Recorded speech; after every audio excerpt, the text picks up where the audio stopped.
nombre es Lucas, y soy guardián, no de un faro cualquiera, sino de una torre solitaria en una costa desierta. Un gigante de piedra que ha vigilado el mar por más de 100 años. Pero las noches se volvieron más largas, más extrañas. La luz del faro, ese haz potente que debía ser mi única compañía, comenzó a parpadear sin razón, como si el propio faro tuviera un tic nervioso. Eran bitácoras de guardias anteriores, las páginas amarillentas, la tinta desvanecida. No todos estaban completos. Algunos terminaban abruptamente. El viento que se colaba por sus grietas no era el del exterior. El mar rugía como una bestia hambrienta, golpeando las rocas con una furia desmedida. Dentro, un pequeño habitáculo claustrofóbico y ahí estaban, objetos personales de antiguos guardias desaparecidos. Algo quería que me quedara aunque aceptara que descendiera no físicamente, sino mentalmente, que se diera la llamada. Era la entidad atrapada en el faro, lo que mantenía la luz encendida, lo que necesitaba un guardián para no quedar sola en la oscuridad. La vi, con el rabillo del ojo, en la plataforma superior, susurrando mi nombre, que si la oscuridad volvía, tal vez la entidad se apagaría con ella, pero no pude. La maquinaria no me obedecía. Era como si el faro se defendiera. Los engranajes seguían girando aunque los desconectara. La bombilla seguía encendida, incluso sin electricidad. Me llega desde las paredes, desde el agua de la regadera, desde el tintineo del vidrio, cuando sopla el viento. La luz del faro me envuelve, me traspasa. La entidad me observa a través de ella, como si sus ojos fueran los cristales de la linterna. Y yo, Lucas, soy el guardián ampero, no sé si del faro, o de la oscuridad que habita en él. Y el mar, alrededor de la isla, sigue esperando, no me quiere libre, solo me quiere quieto, sumiso, parte del ciclo. Una noche intenté romperla con un martillo. El cristal estalló. Faros hundidos que aún brillan en la profundidad, y en cada uno una figura, como Joan, como el vigía. Todos escuchando To-Do's, vigilando, y se degeneró frente a mis ojos a un chasquido, un destello, y sangre, bajando por mis muñecas. No recordaba haberme cortado. Lucas, en letras torcidas, húmedas, frescas, yo no lo. En otra ocasión, la hallé en el espejo del baño. Detrás de mí, solo por un segundo en el faro me recuerda. Intenté ignorar los susurros. Seguía anotando, documentando. Le puse nombre a la figura el vigía, un ser que custodiaba la isla desde fuera, mientras yo lo hacía desde dentro.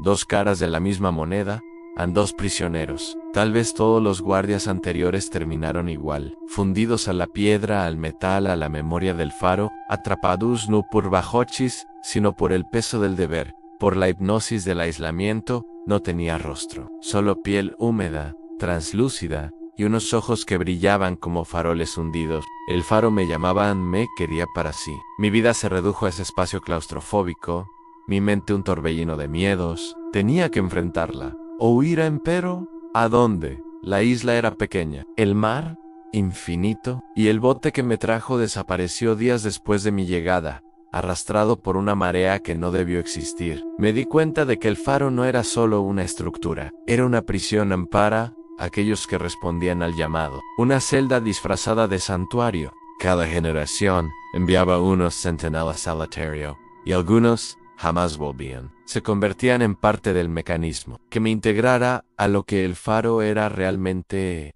un nodo, un ancla para algo más grande, algo dormido bajo el mar. Un reloj de bolsillo, un anillo de bodas, una pipa, un viejo chaleco de lana. Pertenencias de los que habían escuchado las voces y se quedaron. Sobre el suelo, una marca circular, como un sello tallado en la piedra. En el centro, restos óseos, secos y antiguos. Me arrodillé sin querer, hipnotizado, y ahí escuché la voz con claridad. No era un susurro, no era un canto. La luz del faro, enloquecida, parpadeaba sin control, lanzando destellos erráticos que iluminaban la oscuridad por segundos. El aire olía a ozono y algo más, un hedor antiguo, como de carne podrida y sal. La tormenta me obligó a buscar refugio en la sala de luz. Ese lugar con sus grandes lentes y su maquinaria antigua donde la luz del faro parecía concentrar toda su energía. Era el aliento de la propia estructura. Las paredes tenían pulsaciones apenas perceptibles, como si el edificio tuviera un corazón. Las noches se llenaron de cambios bruscos de temperatura y humedad, de corrientes de aire helado que surgían de la nada, sin explicación. Las voces me llamaban por mi nombre, Lucas, con ecos que parecían venir de la escalera de caracol, de la sala de luz, incluso de mis propios pensamientos. Ya no podía distinguir si estaban afuera o dentro de mí. Soñaba con agua, con ojos en la profundidad. Despertaba, empapado, aunque la habitación estuviera seca. Otros, manchados por la humedad y el salitre, eran casi ilegibles, pero todos coincidían en una cosa: hablaban de lo mismo que yo estaba viviendo. Voces que atrapaban a los visitantes, que los llamaban, que los convertían en parte del faro mismo. Nombres grabados en las paredes, debajo de dibujos extraños, casi triviales, pertenencias olvidadas, apellidos, oxidados, diarios arrugados, todos con un olor a sal y a abandono. Anodielos, escrito por un tal Mateo, mencionaba una palabra que no reconocí en Thalacer. La repetía como un rezo, como una advertencia. A veces se apagaba durante segundos interminables, dejándome en una oscuridad que parecía respirar. Sombras, densas y sin forma, cruzaban la plataforma superior, justo al borde de mi visión, desvaneciéndose si intentaba mirarlas de frente. Y una figura borrosa, una silueta alta y delgada que aparecía en la distancia, en el horizonte rocoso de la isla, nunca acercándose, pero siempre visible, siempre observando. Mi tarea es mantener sus luces y equipos en funcionamiento durante el invierno, cuando las tormentas son constantes y la isla queda aislada por completo. Pero algo estaba mal en esa torre. Las herramientas desaparecían de sus lugares. Cerraduras amanecían abiertas. En una ocasión, encontré las escaleras de caracol cubiertas de algas húmedas, como si el mar mismo hubiera subido a visitarme en la noche. No había explicación para nada de eso. Empecé a notar todo en un cuaderno, cada susurro, cada sombra, cada cambio, hasta que encontré los diarios. No hay ferries, ni radio, ni barcos pesqueros. Solo yo, el faro y el mar. Desde mi llegada, desde la primera noche en este coloso de roca y metal, comencé a escuchar susurros. Venían con el viento, entre los golpes de las olas contra las rocas. Un murmullo que parecía llamar mi nombre desde la cima del faro, desde el ojo de su luz. Al principio, creí que era el cansancio. El viaje hasta aquí había sido largo.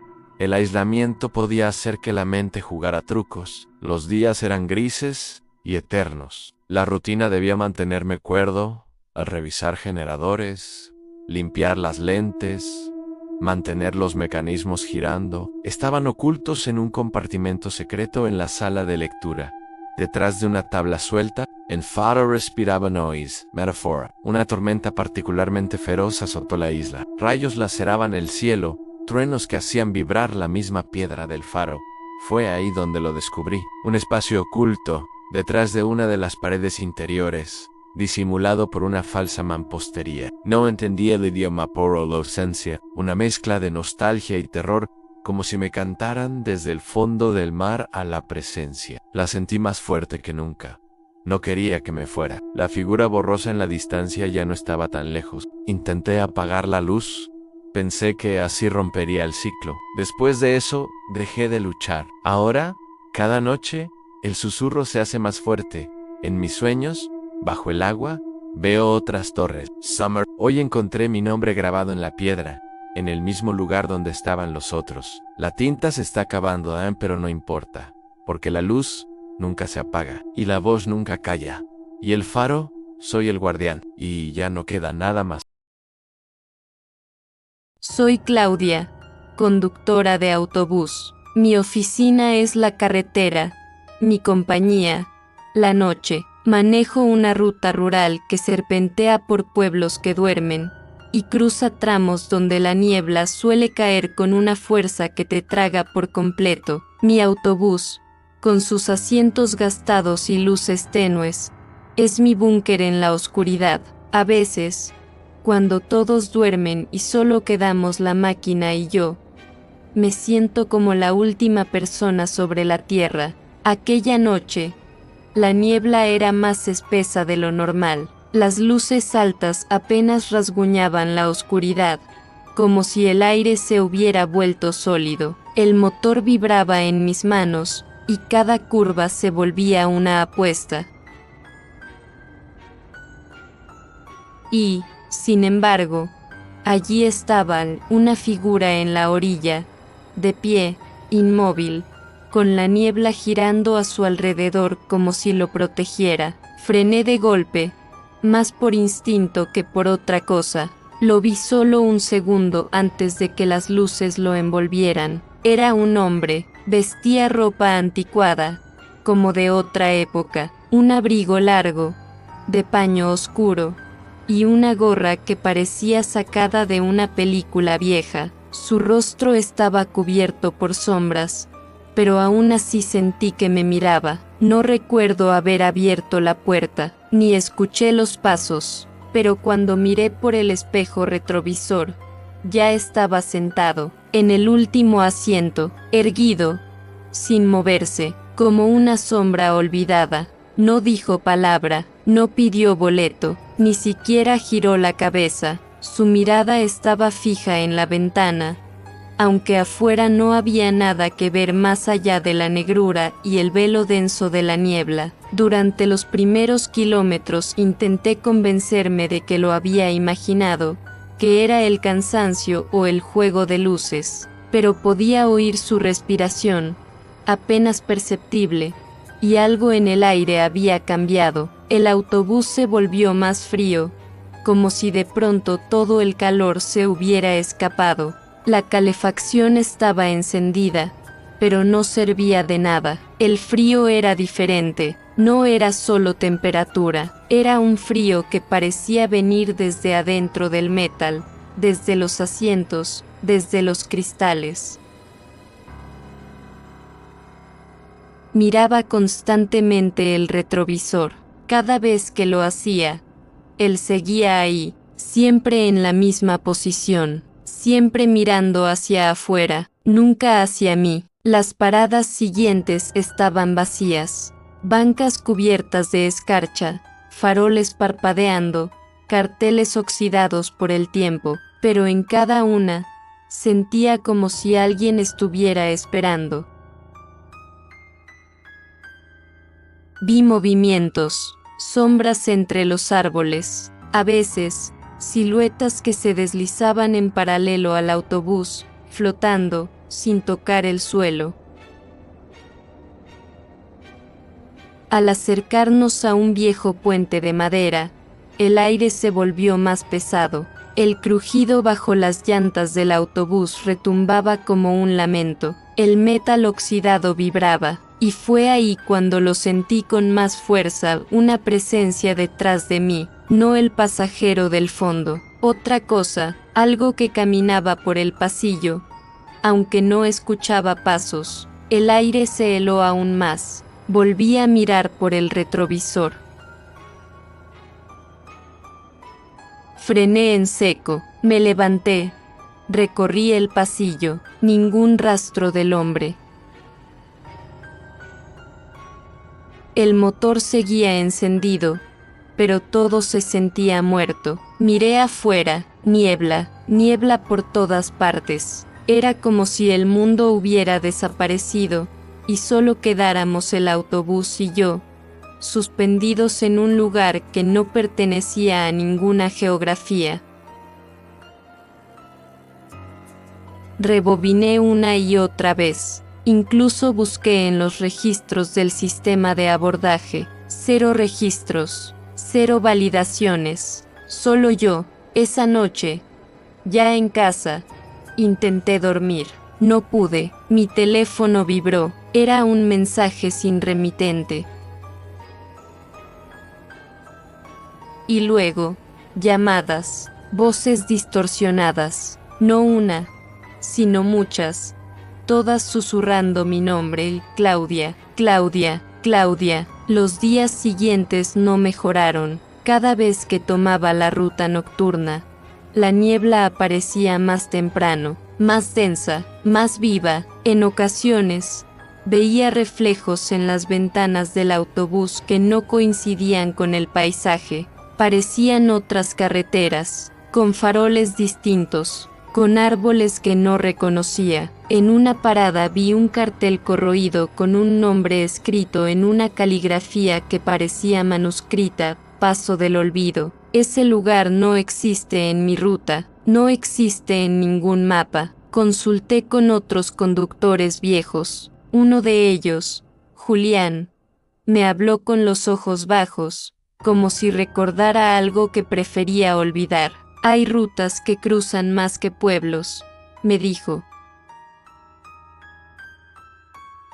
Busqué en los archivos locales, en periódicos antiguos. Encontré un accidente, un conductor de autobús que se salió de la carretera hace más de 40 años. Murió atrapado entre la niebla, cerca del mismo puente por el que yo pasé. El único pasajero que iba con él desapareció. Nunca lo encontraron.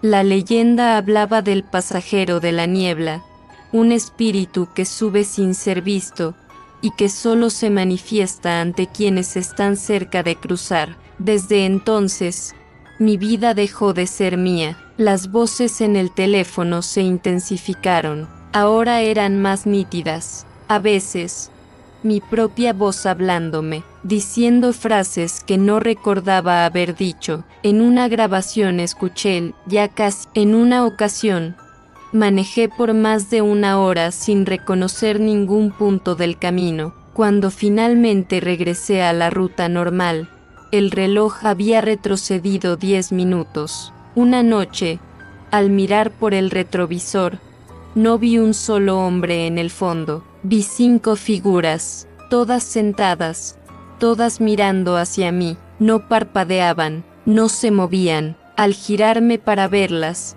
no había nadie, solo los asientos vacíos. Pero el frío seguía ahí. Empecé a dejar notas en la cabina, fechas, horas, recorridos. Al día siguiente, algunas estaban escritas de forma distinta o con otra letra. El diario de abordaje mostraba nombres que no escribí, nombres antiguos, nombres que luego descubrí en tumbas olvidadas, en cementerios rurales, en las orillas de pueblos que ya no existen.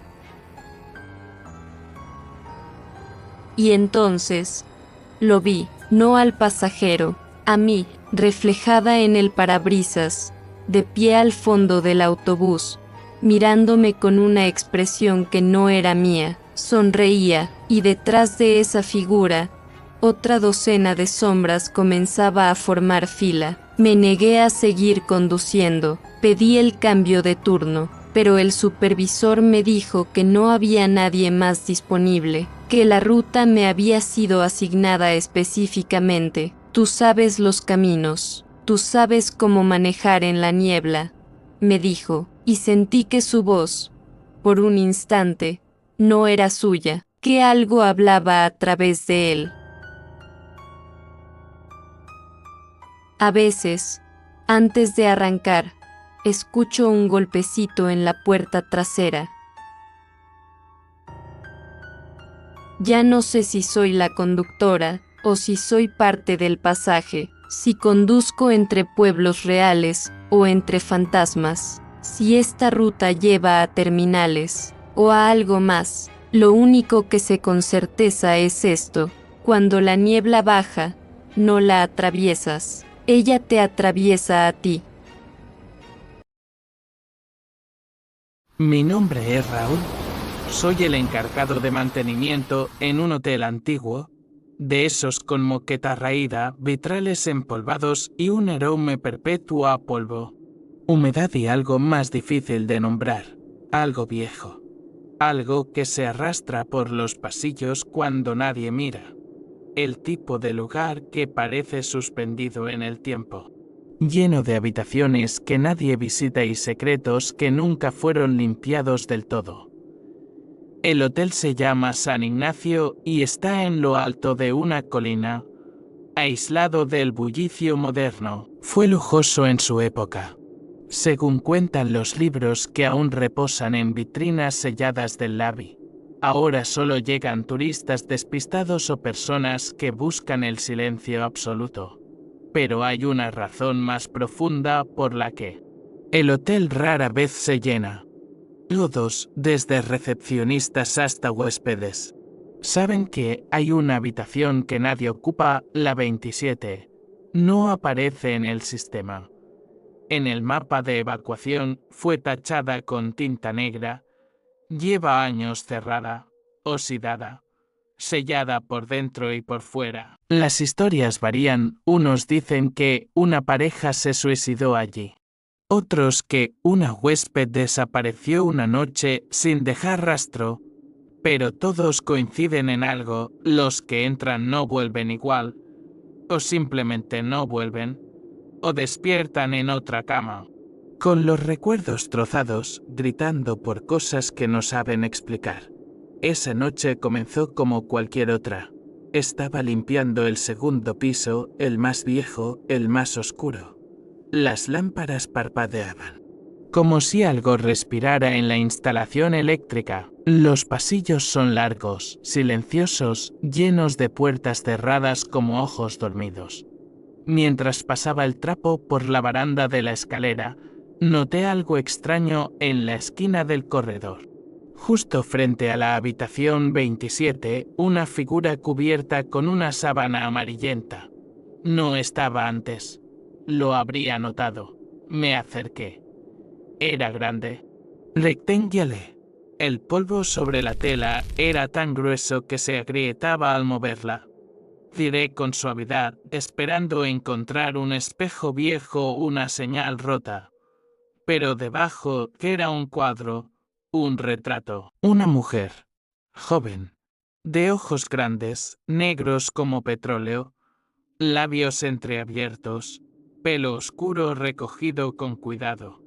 Llevaba un vestido de otra época, elegante, casi etéreo.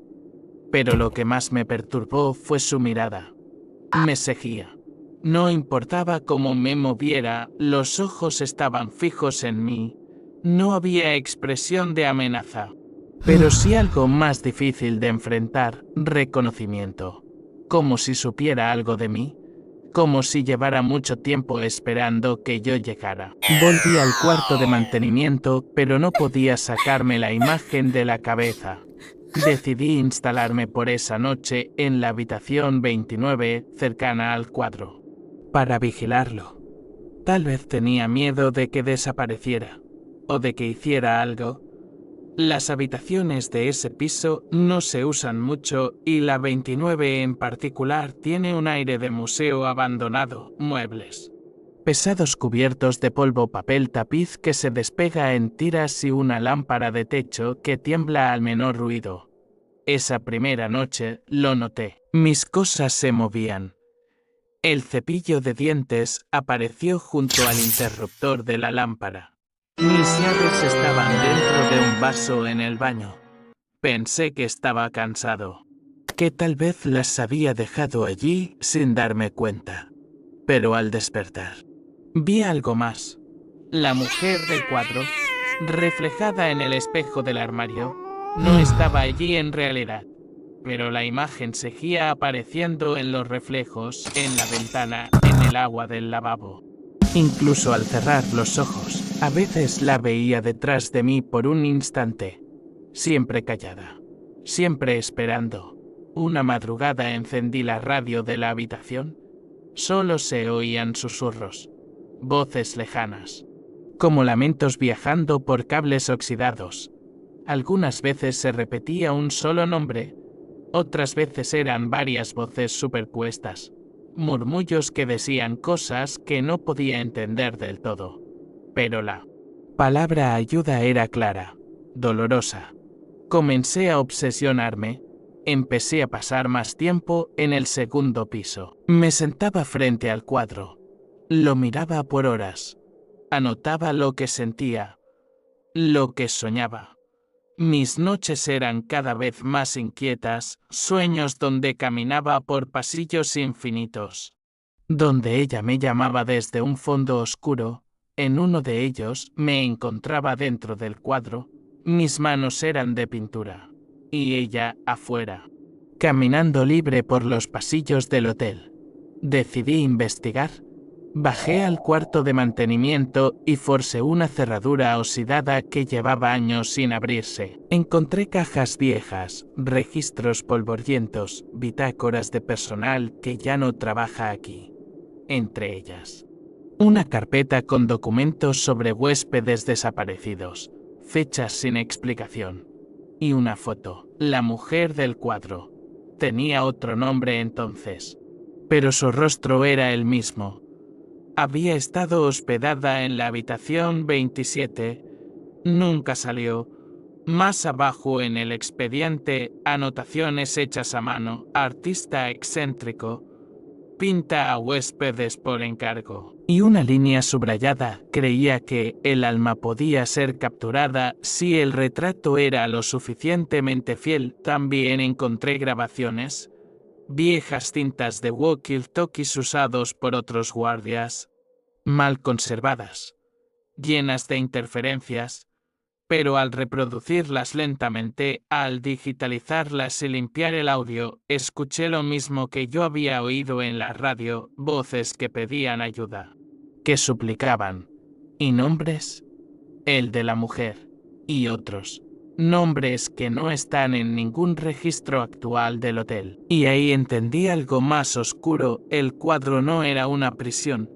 Era un portal. Una grieta.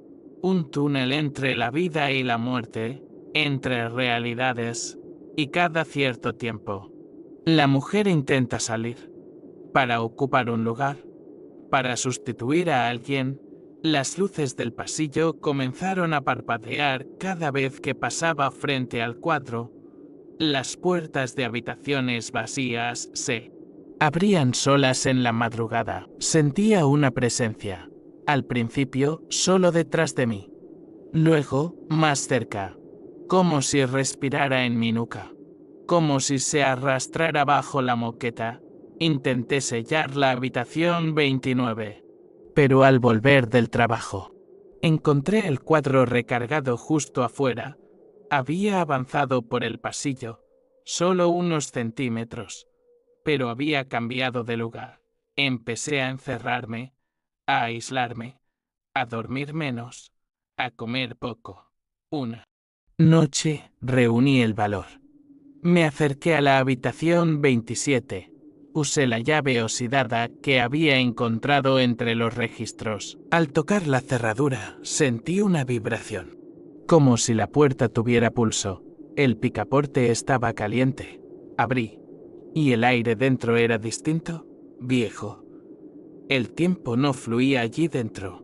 Las paredes estaban cubiertas por un papel tapiz púrpura, que parecía latir. Había manchas en las esquinas, marcas de manos en los cristales, grietas que se abrían como bocas silenciosas. No entré del todo. No pude. Sentía que si lo hacía, algo cerraría la puerta detrás de mí. Algo que no me dejaría salir. Volví a la 29. Intenté dormir, pero en el sueño. Ella me hablaba. Me decía que ya era hora, que el hotel necesitaba un nuevo guardián para el cuadro, que el anterior yo no sabía de qué hablaba, ya no estaba. Y ahí comprendí, no era el primero en encontrarla. No era el primero en obsesionarse. Alguien antes que yo debió ocupar este mismo cuarto, sentarse frente al mismo cuadro, y al final ceder. Ahora, cada noche, el cuadro está más cerca. Ya no está en el pasillo. Aparece dentro del cuarto, recargado contra el armario. La mujer sonríe, pero es una sonrisa rota, triste. Una sonrisa de alguien que ya ha perdido todo y aún espera algo imposible. Estoy empezando a olvidar cosas, a veces. Despierto con tierra en los zapatos, como si hubiera caminado en sueños. A veces escucho a alguien respirar junto a mí. El reflejo en el espejo me devuelve una figura que no reconozco del todo. Algo se está rompiendo. Debo decidir.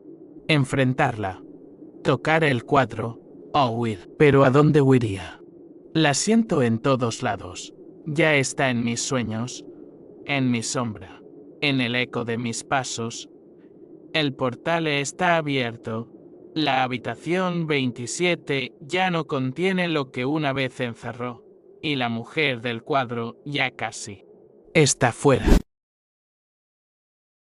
Mi nombre es Daniel, conductor de camión de carga. Mis oficinas son las carreteras solitarias, la noche eterna, el ronroneo del motor bajo las estrellas. He visto amaneceres en la sierra y atardeceres en el desierto, siempre solo, siempre en movimiento. Mi cabina, con sus asientos desgastados y el tablero lleno de luces parpadeantes, es mi refugio. Luces amarillentas, gasolineras cerradas, un solo dispensario aún encendido. El expendedor automático de café escupió un trago amargo, que me encendió los sentidos por unos segundos, el suficiente para espabilar y volver al asiento. Su postura era tensa, erguida, y su mano descansaba sobre la empuñadura de algo oculto en la mochila negra a su lado. Cerré la puerta, respiré hondo y retomé la marcha. No hubo una sola palabra durante los primeros minutos, solo el eco de mis propios pensamientos. ¿A dónde lo llevo?, pronuncié por fin, sin convicción. El silencio me respondió. A mitad del trayecto la carretera se tornó de terracería, polvorienta y llena de baches. El motor cortó y las luces del tablero se apagaron.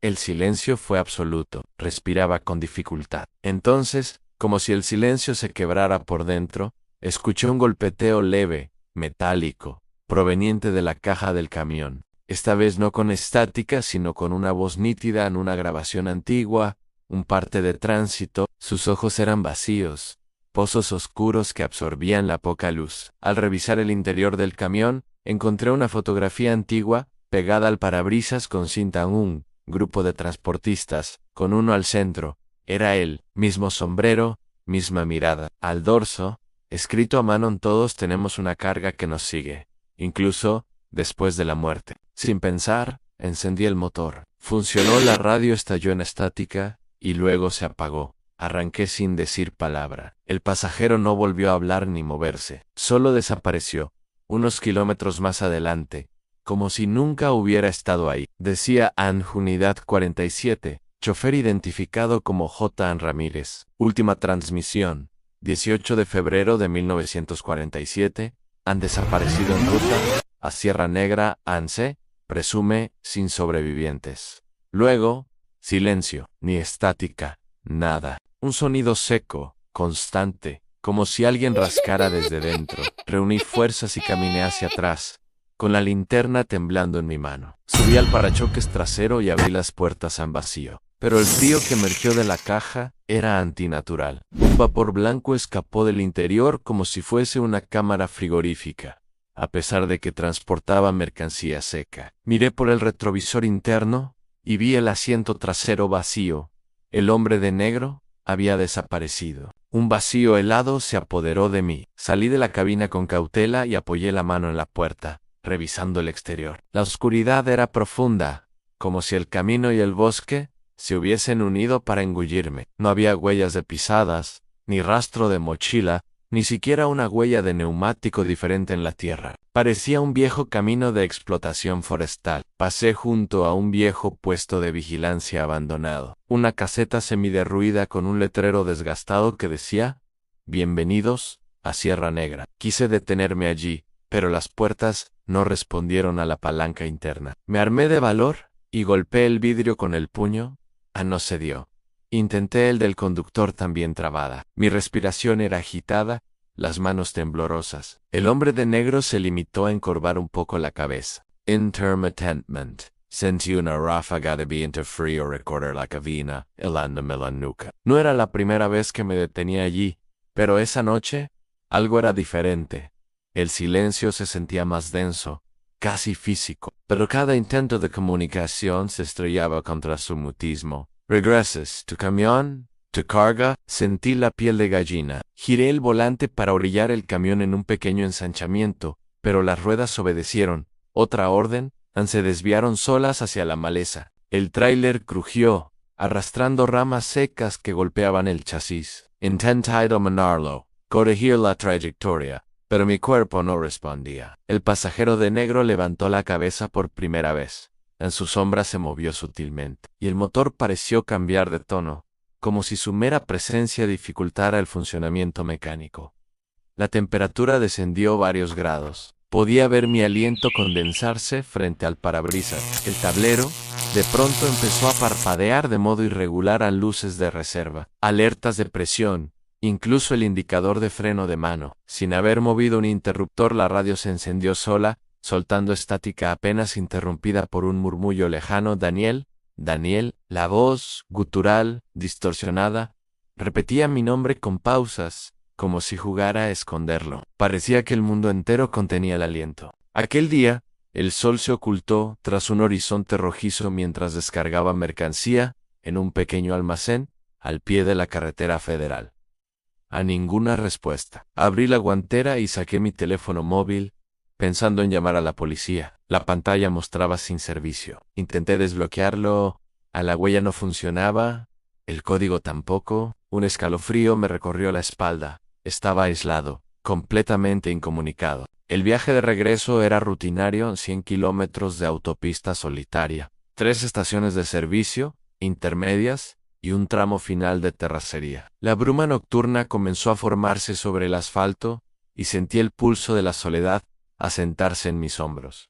Marqué el primer alto, en la estación de El Rosario. Arranqué el camión y reanudé la marcha. Cada revolución del motor me recordaba que aún controlaba la máquina. A la altura del kilómetro 152, la carretera se desvió hacia un tramo boscoso. Aquí no había alumbrado público, la oscuridad se apoderaba de todo. Pisé el acelerador con cuidado, manteniendo los faros bien enfocados. Cuando lo vi en una figura de pie junto al arcén, apenas iluminada por el haz de luz, me detuve.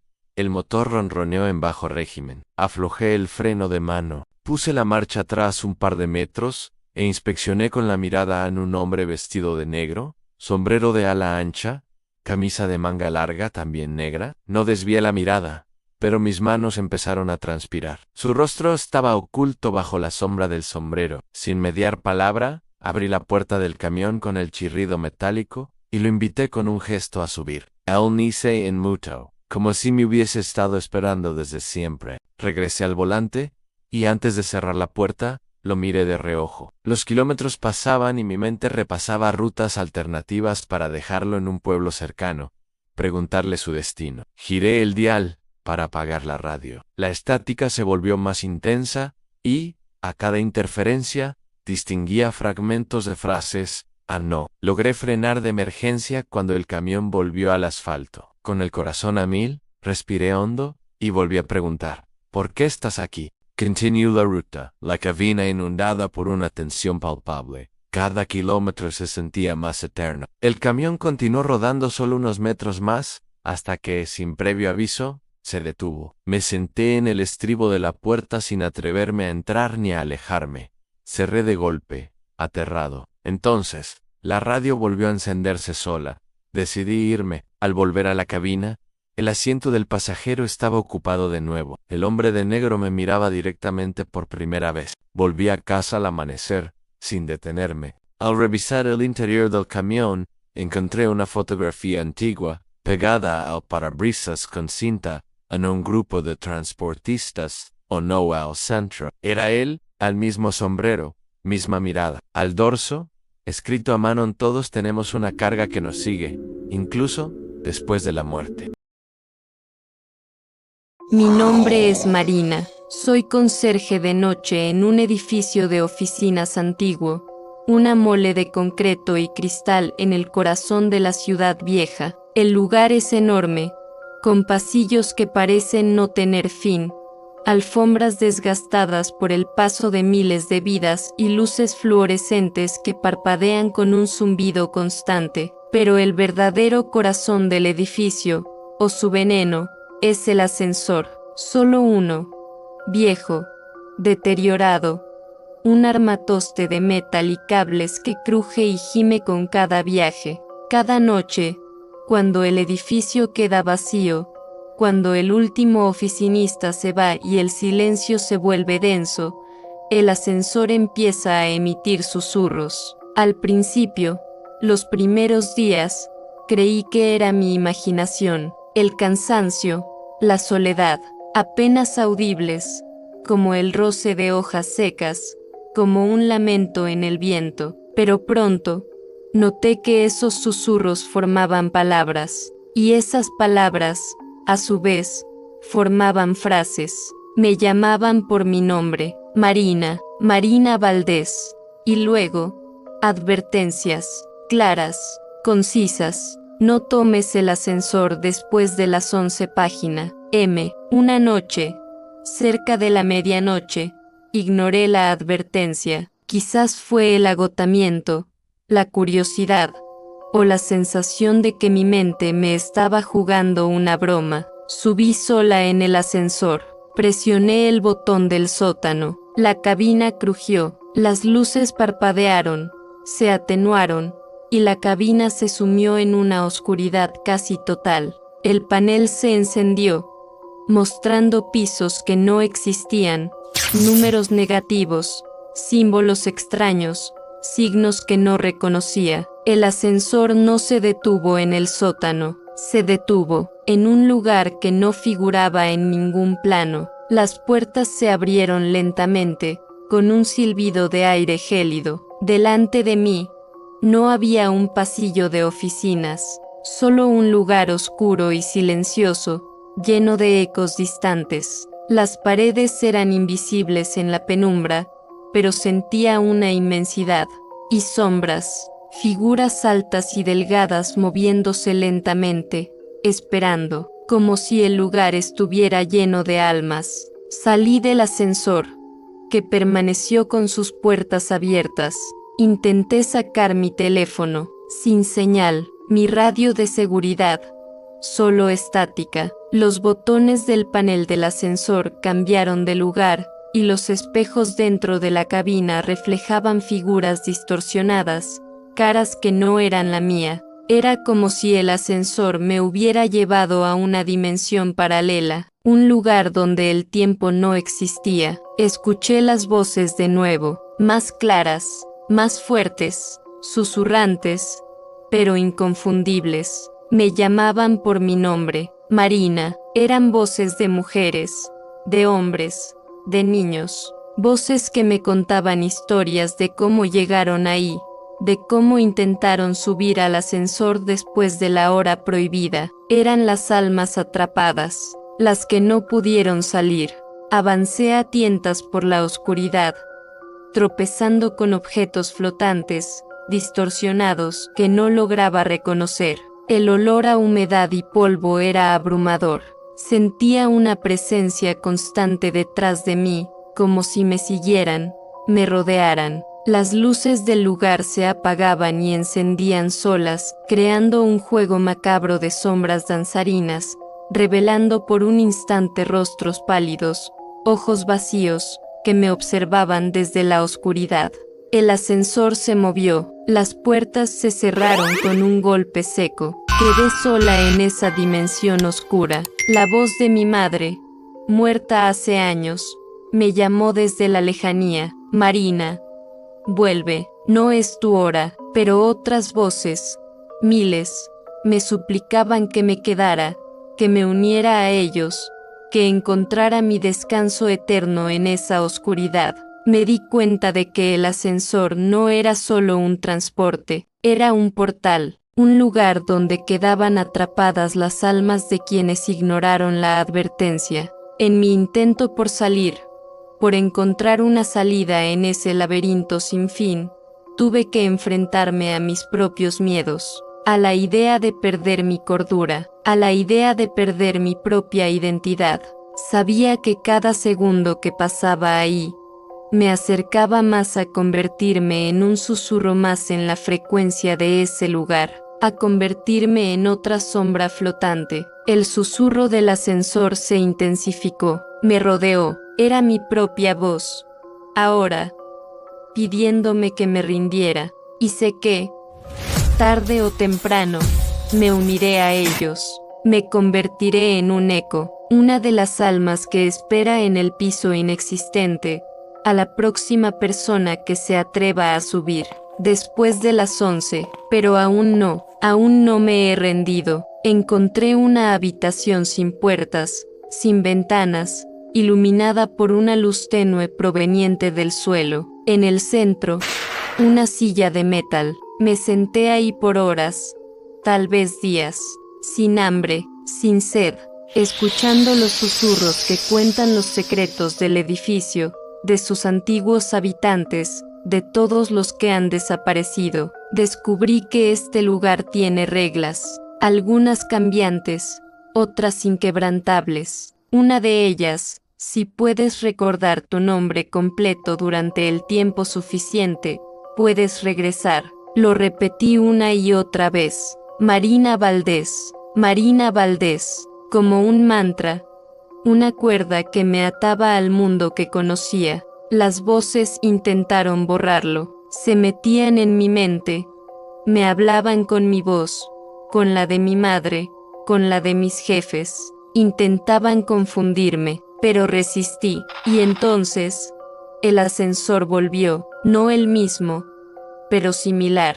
Las puertas se abrieron frente a mí, y su interior estaba cubierto de espejos que no me reflejaban. Aún así, subí, presioné el botón del vestíbulo, aunque ya no sabía si ese mundo existía. El ascensor subió, crujió, gimió, se estremeció y se detuvo. Las puertas se abrieron a una recepción vacía, iluminada por las luces fluorescentes de siempre. Era mi edificio, pero algo estaba mal. El reloj marcaba las 10:53 página M, el mismo momento en que había subido la primera vez, como si todo hubiera sido una pausa, un bucle roto. Corrí, salí del edificio sin mirar atrás. Desde esa noche, no volví a trabajar allí. Dejé la ciudad.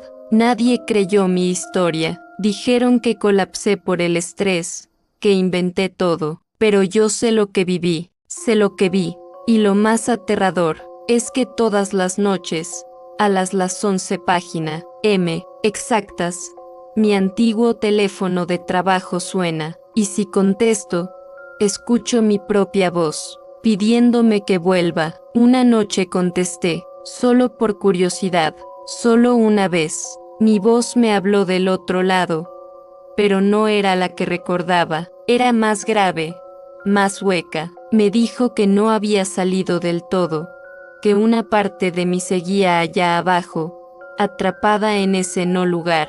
Desde entonces, mi reflejo a veces no me imita, y en los sueños, regreso, una y otra vez. He despertado con polvo en las uñas, con planos de arquitectura desconocida garabateados en mis manos, con la marca del número negativo -4 escrita con sangre seca en mi muñeca, y el ascensor aparece en lugares donde no debería, en estaciones de metro abandonadas, en sueños recurrentes, en edificios donde nunca trabajé, siempre igual, siempre llamándome. Cada vez que escucho un zumbido metálico, me detengo, porque sé que si alguna noche cruzo esa puerta otra vez, ya no volveré, pero también sé que parte de mí quiere hacerlo, porque lo que vi allá abajo era terrible, sí, pero también hipnótico, inexplicablemente hermoso en su oscuridad.